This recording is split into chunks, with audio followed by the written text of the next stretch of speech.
Hey, what's up everybody? Welcome back. Brandon Renovations. Today we're taking out the stove slash cooktop right here. So I've already kind of disassembled it to make this a little bit easier because I'm doing everything one-handed. Top grate here, like, seems like it should pull up. You just push it back, pop it right up. It's got those little spring-loaded hinges back there that sort of hold the front part in place. Set that aside. And then once you're in here, you got your gas line coming in here. So adjustable wrench here, adjustable wrench there. Hold this in place. This will spin right off of here. Like I said, I did already loosen this. So it'll pop off. There you go. So that pops right out of there. You're gonna have 4 screws on the sides.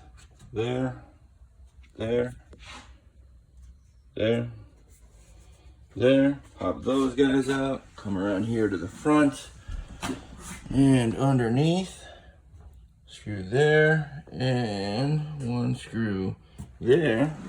And after you do that, you can just pull this guy right out. Careful for your gas line, propane line, as the case may be.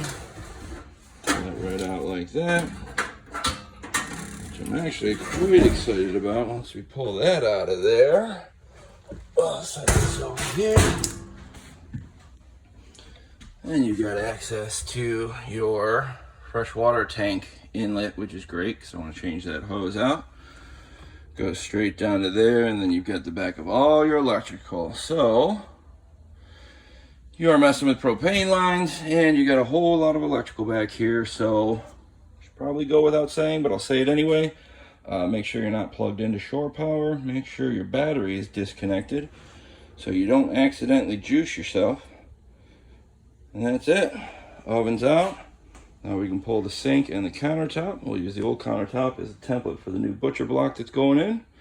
Clean all this up back here, replace that hose, and be ready to get it put back in there once we get paint and everything in. So that's the oven slash cooktop removal on the Jayco.